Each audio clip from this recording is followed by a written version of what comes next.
What up, Cavs Nation? I'm your host, Ethan Sands, and I'm back with another episode of the Wine and Gold Talk podcast. There's 29 games left in this season, guys. That's where my head is at. We just got done with the Cavs' 43rd win of the season, and there's only 29 left. So let's think about this in the light of where we are in the current status of the season. We've reached the point where they're just trying stuff for the playoffs now in February. And we've talked about this for a couple months now. Once they got off to the 15-0 start, we were saying Kenny's going to get in the lab here. They have such a jump start on the rest of the Eastern Conference in terms of that seeding battle that they have this luxury now. And now when you add a new piece to it, right, now it's kind of an experimental phase of things anyways, where you're trying to figure out which lineups DeAndre fits best in, how he likes to play, what kind of weapon can he be in different kind of defenses. I always knew we were going to get here, and Kenny's been, throwing different defenses out there a little bit all season.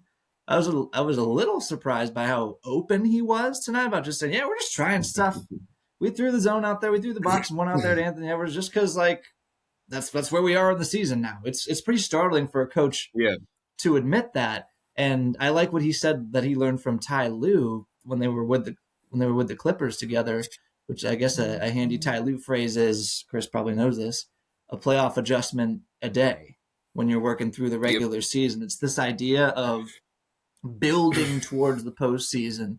And it feels like one of my biggest takeaways from tonight is that based on all the different stuff that the Cavs are trying, based on the new addition that they just made, based on the minute totals that everyone's playing. I was talking with a few people outside the media room tonight, just like, hey, how's Donovan looked athletically? Do you think he's leaping 100% every time he goes up? I think he's looked a little bit throttled back, right? As he approaches his late 20s and as he learns to manage the regular season, right? All of these things to me have created a scenario where it felt like over the last 2 years, the Cavs are a really good regular season team, but whatever level they reach in the regular season, they kind of stay there while other teams go a level up. And now they've created a scenario where they're a really good regular season team, even better regular season team, and there's still another jump for them to make. Yeah, I mean, the regular season and how a team uses it and what a team does throughout the course of the regular season is different based on the franchise that you have and based on, probably where you are in the standings and what your goals are and stuff like that. And I know fans don't love hearing this, but the Cavs just aren't in a situation where they're chasing wins or they feel like they have to chase wins in the regular season and they have to do it at all cost. And it doesn't mean that they're going into these games saying, oh, we're punting. Or they're going into these games saying, let's lose this one. No, they're competitors. They want to win. Kenny Atkinson's going to make moves throughout the course of a game that are going to try and put the guys in the best position to win and put this team in the best situation to come out on top. But it's also not by any means necessary. Do you remember last year, the game against the Houston Rockets on the road? Donovan Mitchell clearly in the game before that just wasn't himself. And you could tell that his knee was bothering him. And then they go into that game against Houston. And part of this is because Donovan waved off JB Bickerstaff and said, I want to play the entire way in the second half. But, they go into that game against Houston and Donovan's clearly not 100%. And, they're still running him into the ground because, one, Donovan wanted to play, but two, because they felt like that was their best pathway to success. Whatever else happens, be damned. Right? That's not how Kenny is. Kenny has a big picture mind. He's got a big picture plan. And within reason, he is going to stay true to that. Right? And it's just a different kind of philosophy. It's just a different kind of approach. And it's not a guy who's going to chase wins at all cost. He's going to do what he thinks is going to be best for this team to be in the best position to succeed April, May, and June. And some coaches approach it a different kind of way, right? Some coaches say, we're just going to hold things until the playoffs. We're going to work on them behind the scenes, in the shadows, and then we're going to unveil them in the playoffs. Kenny sees it differently. He says, look, we can do it in practice, and we do it in practice. But I want to see what it looks like in a game situation. I want to see what it looks like against real competition. I want these guys to be able to work through it in the pressure moments and stuff like that. So they are working on this stuff behind the scenes, the stuff that they think is going to benefit them in the playoffs, whether it's offensive play calls, whether it's defensive schemes.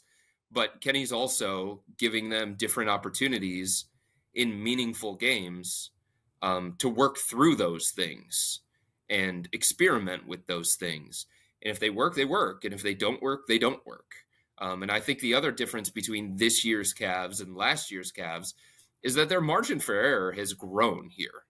And it's like, it's not a situation where if they have a 6-minute bad stretch of trying something defensively, like, oh, all of a sudden the game is lost, or they're going to put themselves in a hole and they're not going to be able to crawl out of it. It's just like, okay, well, that wasn't a great 6 minutes, but the other 42 were going to be great. We're going to do what we do, and we're going to continue to do that at a high level. So I do think it's fascinating the way that Kenny is approaching this regular season. It feels like, one of the knocks against JB from the players is that they were not treated by him as a team that had arrived, or a team that was a playoff contender. He was kind of still treating them as if they were going through a rebuilding phase. Kenny is treating the Cavs like a veteran team that can legitimately win a championship. Like, how the Cavs operate is how the old Cavs operated, where it's like, yeah, okay, how do we get through the regular season in the best way so that we can be at our best April, May, and June? It reminds me a lot of that. Canceling practices, canceling shoot-arounds, working on things throughout the course of a game, like trying to break somebody's bad habits, trying to instill their own different principles at both ends of the floor. And not every team has the luxury to go through the regular season and do those kinds of things, but the Cavs do because of the gap that they've created from everybody else in the Eastern Conference to them. And Chris, I think you make a lot of interesting points, right? And kind of, I've been jotting them down on as you were talking. And in the first portion that I want to kind of work backwards, you mentioned like how Kenny Atkinson is talking or acting with his players, with the guys, and showing them that they can play to this level, even if they're currently playing here. And I think that goes back to what Kenny said. I believe it was in a post game where he was like, there's just not that belief yet that they can beat these upper echelon teams. And obviously we've seen it with J.E. Bickerstaff in the past. We've seen it with J.E. Bickerstaff this year with the Pistons, where he's like, it's not that big of a deal. We're in a rebuild. We're trying to still figure things out. But Kenny Atkinson's like, well, I believe. They might not believe. And I'm trying to, and obviously we hear and see that these Cavs players watch these interviews. They listen to what Kenny's saying. They might even have it in the locker room playing when they're back there. But him saying that could also be trying to light a fire under them while talking to us, talking through them, right? You know what I'm saying? And it's interesting to see a coach do that at this level, at this caliber, at this stage, right? Again, 29 games still left, but they're already looking towards the playoffs and what they need to do to be at that level. And like Chris said in the press conference today, it's felt that way since the calendar turned over to February. Yeah. But yeah, and I'm just curious to think, or in your experience, Chris, what you've seen from a coach and how he's been able to act with his players. Obviously, J.A. Bickerstaff was completely different, but other coaches, while you've been around, how they've kind of gotten their message across. And is this different in any kind of way? I mean, it's not a surprise, but it feels a lot like Ty Lue to me. And part of this is, what kind of team do you have? If you have a team full of veterans, you feel like the leash is going to be a little bit longer. You don't have to be as strict. You don't have to be as rigid. You don't have to be, you can be a little bit more loose with them in the way that you approach things. And I think the other thing that you see is a little bit of Golden State influence here from Kenny Atkinson. The Warriors, they were the kind of team where when it was time, they would rip your heart out, right? But they also wanted to keep it light, and they wanted to crack jokes, and they wanted to have fun, and they wanted to do different things throughout the course of the regular season to break from the monotony of what is the regular season. And you see that from Kenny Atkinson. And he has talked in the past about, taking those things from Steve Kerr, but you also see some Ty Lue influence there too. Ty was the kind of guy who, was willing to try different things and was willing to try and put stuff in behind the scenes during the regular season and have the guys work on those things at various points throughout the course of a regular season game, whether, it was switching a defensive scheme, whether it was changing up how they were functioning offensively, whether it was different lineups that they were willing to use. And I think it makes sense that Kenny is doing this because, it's one thing, like I said, to do it behind the scenes in the shadows on the practice floor, but you do want to see how it functions against an actual NBA opponent. And look, the Cavs aren't going to see the Timberwolves in the NBA playoffs unless the Wolves get to the finals and the Cavs get to the finals. But that's a team that, last year they had a nice run in the playoffs. So, against that caliber of opponent, how does this lineup combination work?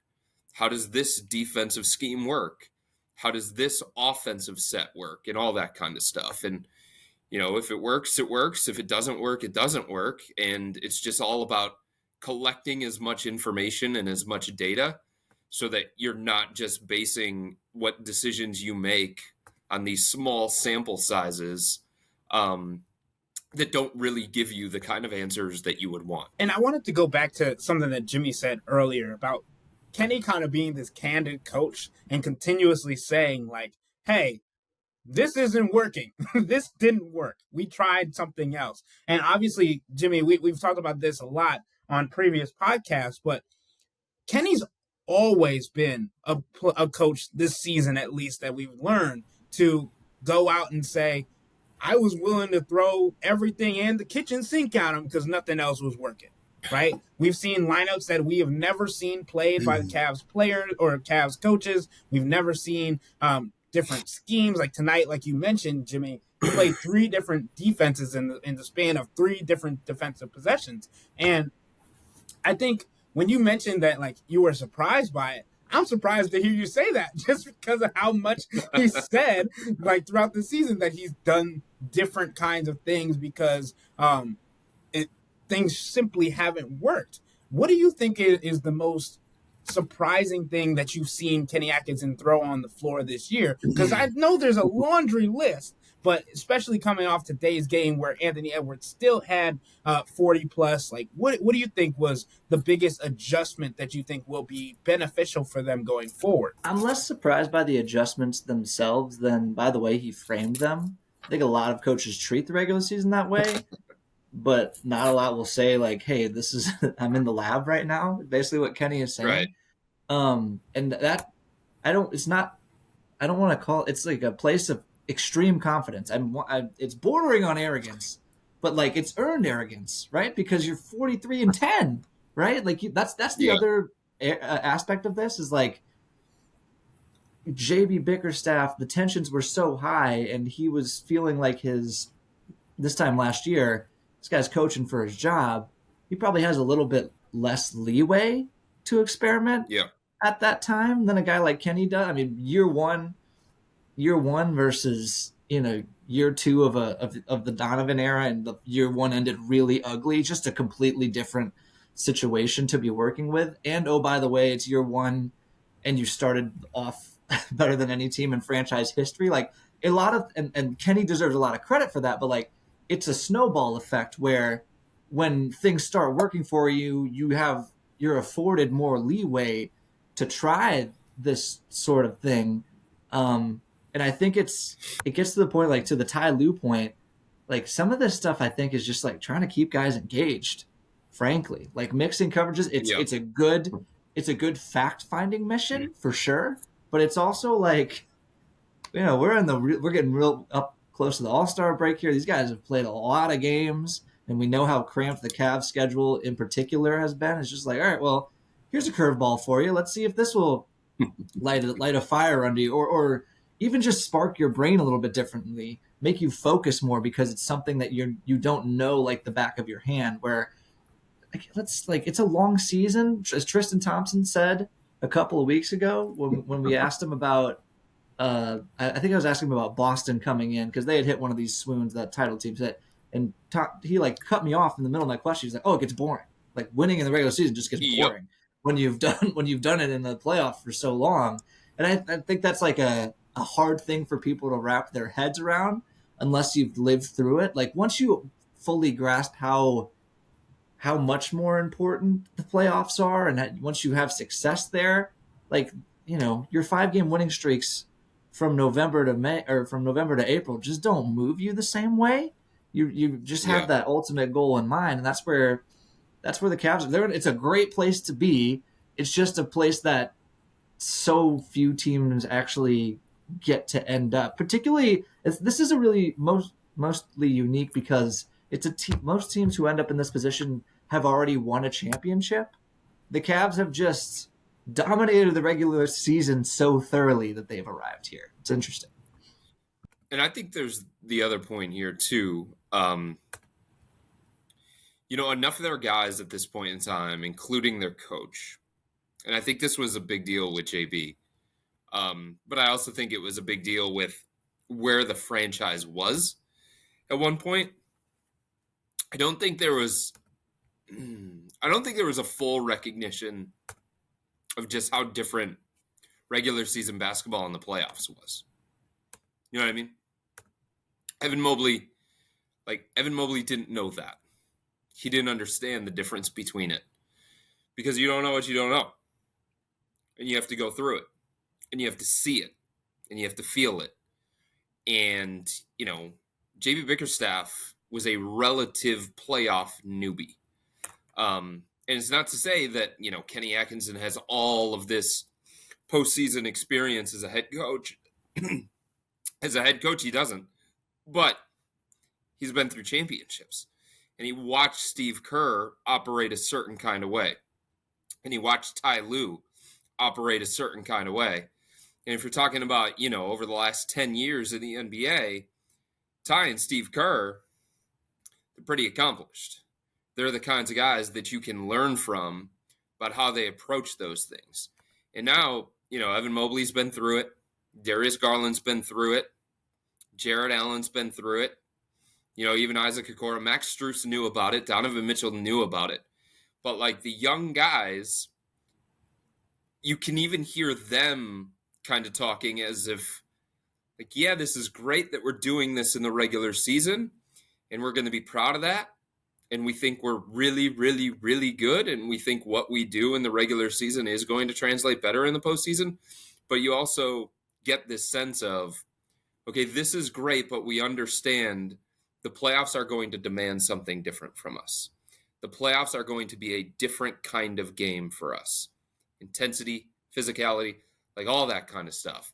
And there's just a different level of maturity in this organization, top to bottom, than there has been in the past. I really wish I could go into Kenny Atkinson's transcript document that we have and just command F maturity so I could see how many times you've said that this year, because that has definitely been a buzzword for this team, especially because of how many times somebody's asked about what is it called? A trap game? That's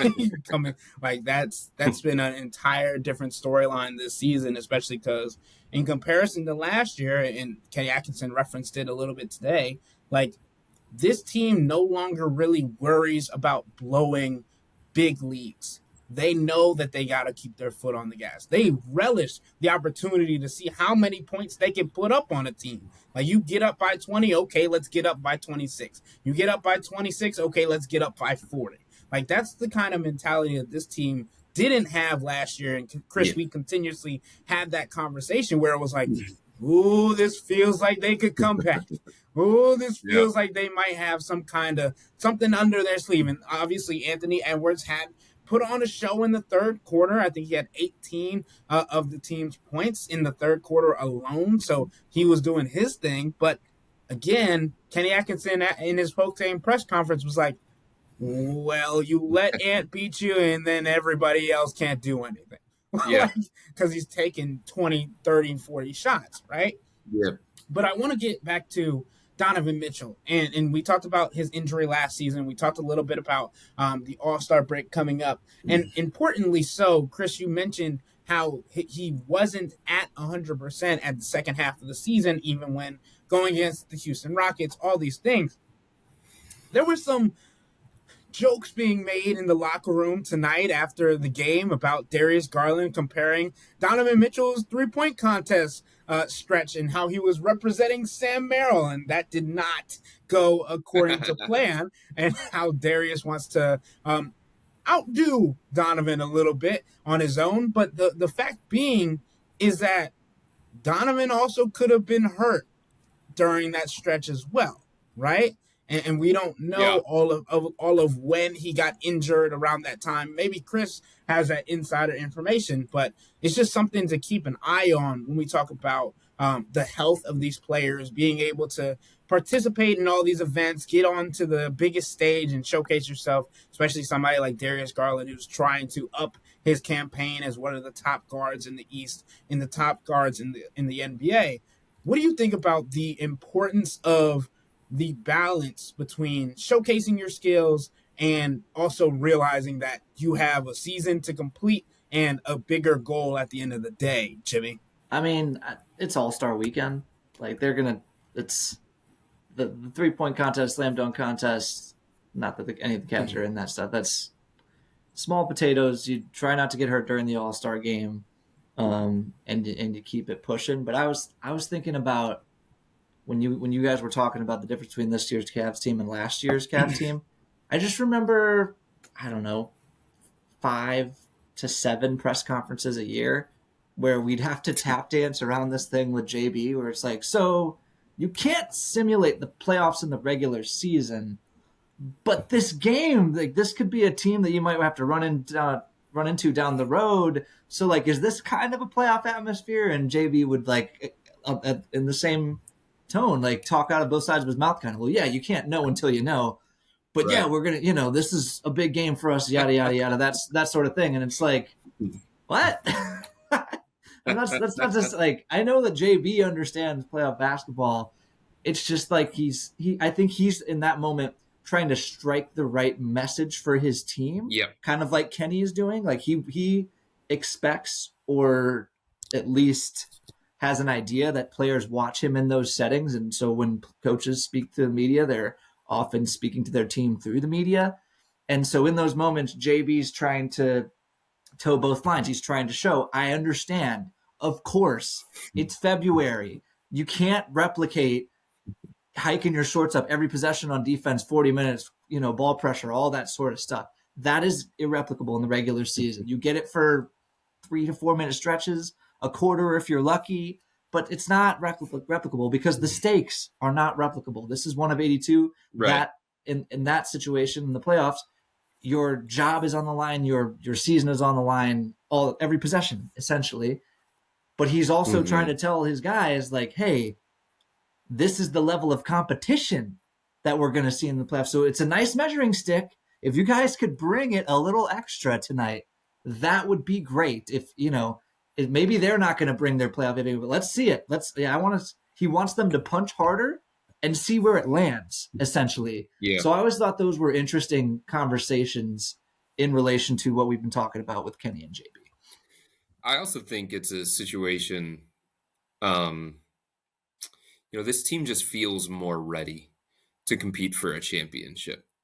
And it's always so hard to say that a successful team in the regular season isn't then ready. But this is why they talk about in the NBA, generally, you got to take these steps. And, like, it's weird to have a team, unless something drastic changes within the organization, it's weird to have a team that comes out the other side of a rebuild and is just ready to compete for a championship. Like, you have to suffer losses. You have to feel things in the playoffs. You have to learn about the playoffs. You have to fail at times in the playoffs. I think Cavs fans in some way were kind of spoiled because they went from absolute laughing stock, counting their ping pong balls, playing for the lottery, to LeBron James comes back. They trade for Kevin Love, and it's like, here you go to the NBA Finals. But that's so rare, and that took something drastic within the organization for that to be the case, right? And you can have situations like that in the NBA. But for the most part, these young teams that are built organically through the drafts, free agency, trades, stuff like that, that don't have like this sweeping roster overhaul and this sweeping change in approach as an organization, like, you've got to go through these steps. And it just felt like, as much as people were talking about the Cavs last year of, hey, this is a little bit different because of this. This is a little bit different because of this. There was always the feeling of, yeah, but they're not ready yet. It feels like this team is ready. And it's not just because, the roster is better. They have Ty Jerome now. They have a different version of Darius Garland from a talent standpoint. They have a different version of Evan Mobley from a talent standpoint. Now they have DeAndre Hunter.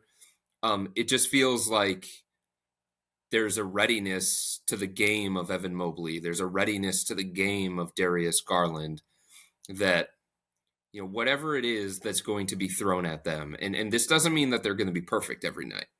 And this doesn't mean that they're going to be great every night. But whatever it is that's going to be thrown at them, they're not going to be caught off guard by it. They're not going to be surprised by it. They're going to have answers on how to best attack it. And I think that comes from Kenny Atkinson too. Like, he has given them more solutions to the problems that have arisen throughout the regular season and the ones that can arise in postseason basketball. And they're just more equipped to counter those kinds of things that come their way. I would say that you could draw several parallels between the Cavs and the Thunder. Not limited to, they're both running their respective conferences. They're both homegrown talents.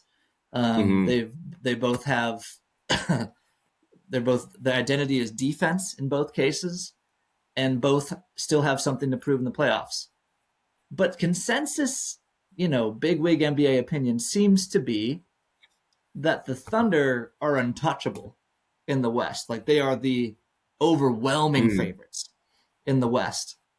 Whereas the Cavs, it still feels like that doubt still exists among the big wig NBA consensus. Now, they share a conference with the defending NBA champions. I understand that. But the West is nothing to sleep on. We've known this for years. The West is deep. Yeah. The Thunder the Thunder could get pushed in a first round series. The Thunder, right. I'm even thinking like the way they exited the playoffs last year. The Cavs exit is a little clouded by the fact that Karis LeVert and Jared Allen and Donovan Mitchell were hurt by the end. But True. Essentially it was another offensive failure, right? Yeah. What happened in the Thunder against the Mavericks, right? It was Shai Gilgeous-Alexander playing his tail off, and then they're bricking a bunch of corner threes. PJ Washington for the Dallas has an out-of-body experience. I'll give you that. He makes more threes in that series than I've ever seen him make over a 6-game stretch in his life. Sure. Yeah. But Jalen Williams struggles mightily in some of those games as the secondary creator, as let's say your Darius Garland proxy. Chet Holmgren gets pushed around on the offensive glass by Derek Lively and Daniel Gefford. Does that sound familiar to anybody? Sure, they go out and they had Isaiah Hartenstein in the offseason, and they signed Alex Caruso, two very nice rotation players, two very good defenders. Alex Caruso's jumper has kind of gone missing this season, but whatever, we're not talking about that right now. And it's a weird dichotomy in thought that these two teams who, again, I would say started on similar footing.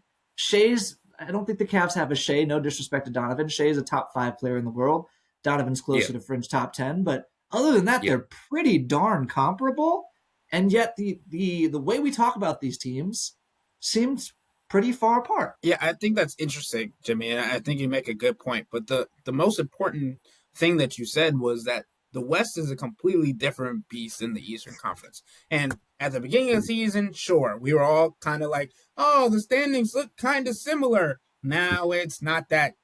It's not that at all. Like the first 11 teams in the Western Conference right now all have a above 500 record or at 500 record, right? The first 6 in the Eastern Conference have 500 and above records. Everybody else is below 500. That is where we are in today's NBA with the Eastern Conference. Like I know a lot of even I became susceptible to this at earlier in the season. It was like, oh, is it really that different? Is it really gonna be that bad? You're still talking about Miami and Atlanta and Orlando and right, but they are not playing well, guys. Right. And this is a conversation that then, as we continue to build into the playoffs, like me and Jimmy kind of had this conversation in the locker room tonight. Miami's still going to be Miami, but who are you really worried about on that team making a push with Jimmy Butler gone? The Bam? Thunder might have to play Jimmy Butler and Steph Curry in the first round. Right. They might have to play Anthony Davis or Kyrie Irving in the first round. That sounds terrifying to me. Right. Terrifying. There's more depth in the Western Conference. I think we understand that. Look, the Eastern Conference, it's Cleveland, Boston, New York, and Milwaukee. That's it. No disrespect to Indiana. I just don't believe in them to the same level that I do those other 4 teams that I just said. And Milwaukee, you have to put respect on them because of Dame and Giannis together and what that can mean for the Bucks in a playoff environment. And we've seen Giannis just go nuclear in playoffs. So you can't discount that. And that doesn't mean that Milwaukee's been all that consistent. And it doesn't mean that, Milwaukee has this great roster. But I think the move of Kuzma is going to help. I think he's going to be a little bit more engaged than he was in Washington. I think he's going to play a little bit different. We've talked about this before on the podcast. Kuzma has blended into a championship team before, and I think he can do it again for Milwaukee. So it's not that they have this perfect roster or they've been really, really good throughout the season. It's just the level of respect that I have for Giannis and Dame together, especially in a playoff environment. I'm not discounting them. I can't. But Orlando, they can barely score 100 points most nights. Atlanta, without Jalen Johnson, no. Especially after they just traded DeAndre Hunter and they got rid of Bogey. It's just, to me, it's 4 teams, Cleveland, Boston, New York, and Milwaukee. And there's just there should be a different kind of feeling when discussing the Eastern Conference versus the Western Conference. Because I think, 1, it's played itself out that way to this point. And 2, I think it's going to continue to play itself out the same way that it has at the start of this season. The most difficult portion of what we've discussed for this podcast is being able to flip a switch, allegedly, being able to turn a corner and get ready for the playoffs. And this has been a constant conversation that we've had this season with Kenny Atkinson and Donovan Mitchell primarily, especially when it came to minutes and minute allocation, because at the beginning of the season, it was like, okay, can we get Donovan, Darius, the core 4, 26 minutes? Can we keep them at 26 minutes? And for a majority of that, that was the case. And now it's starting to get to the point where Donovan's like, I want to ramp up. I want to get ready to the point where I feel like I'm playing my playoff minutes. And Kenny has to be like, pause, wait, we're not there yet.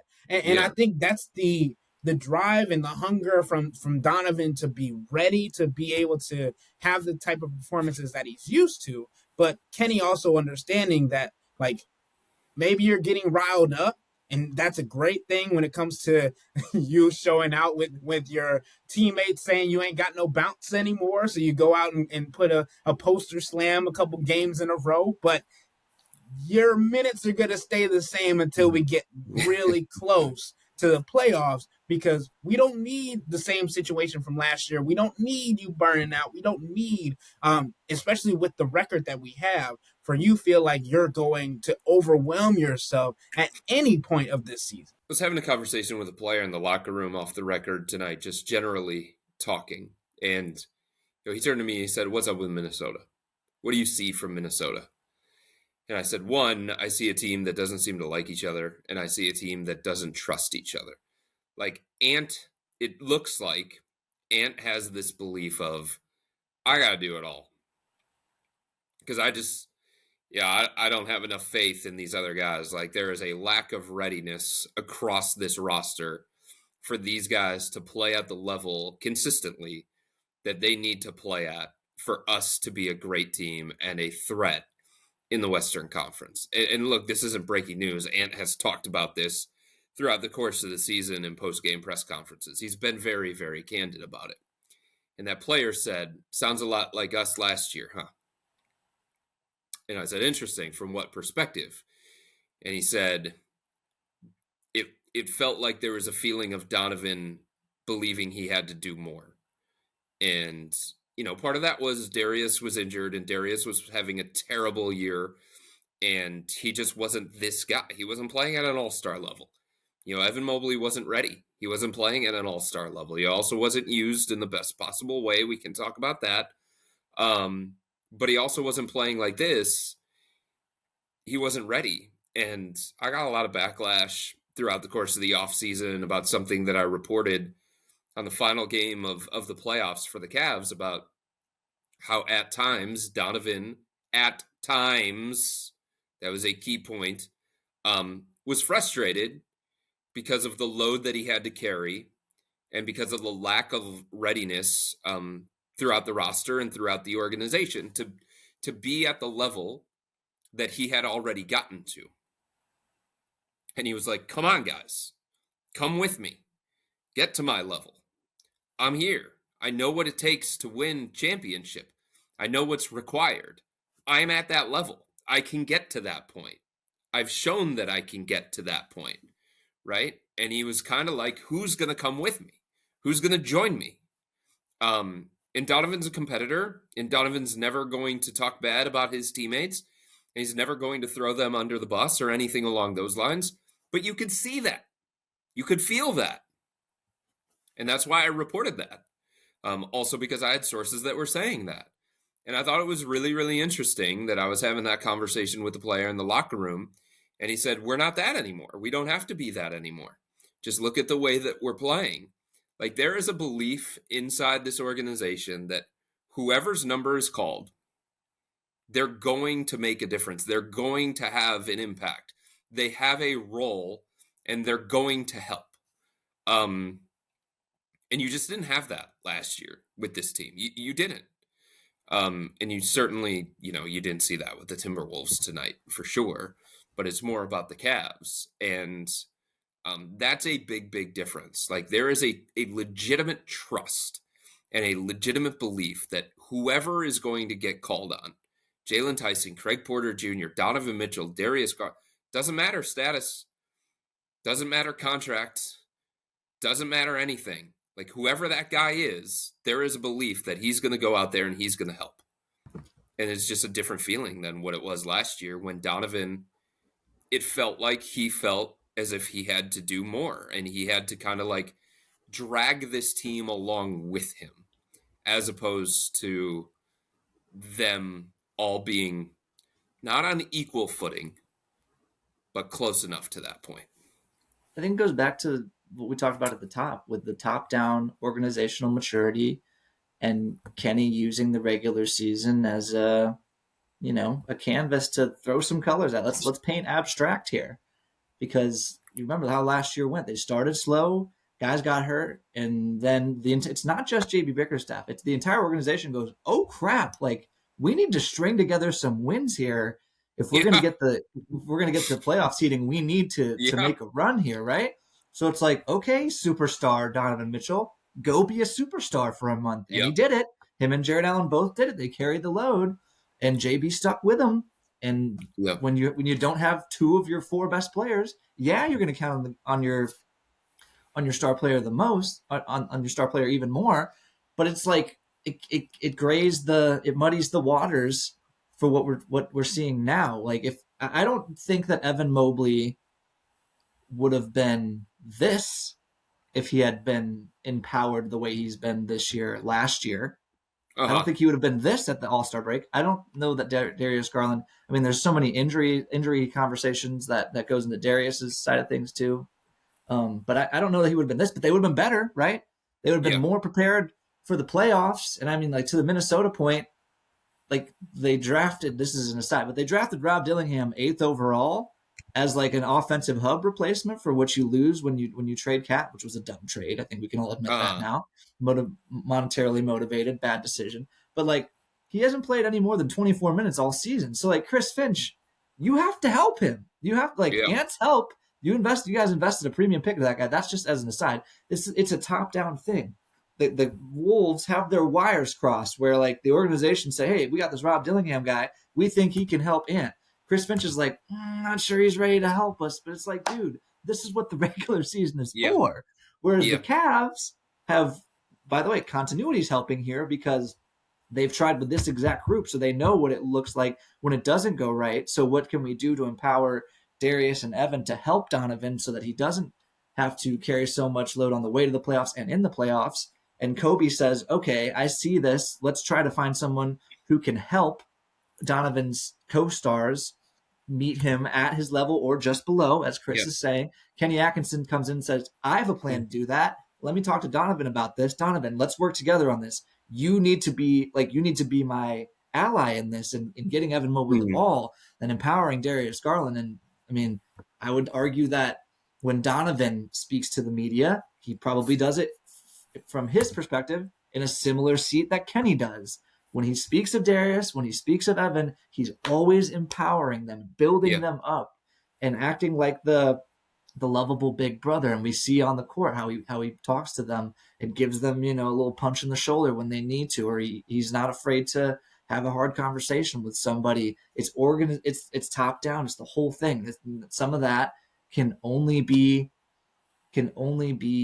learned through experience of not knowing how to do it, right? But it's just you see tonight. It's a good thing that Chris brought up the T-Wolves because you're seeing one team really struggle with this concept that we're talking about right now, and we're seeing the Cavs absolutely thrive at it. All right, fans, thank you for listening to us ramble. But with that being said, that'll wrap up today's episode of the Wine and Gold Talk podcast. But remember to become a Cavs Insider and interact with Chris, me, and Jimmy by subscribing to Subtext. This is where you can get your insider coverage and also send in your questions for a Hey Chris episode. Of course, we will still have episodes throughout the All-Star break, and that means that you guys have more of an impact on what we talk about, what the conversations look like.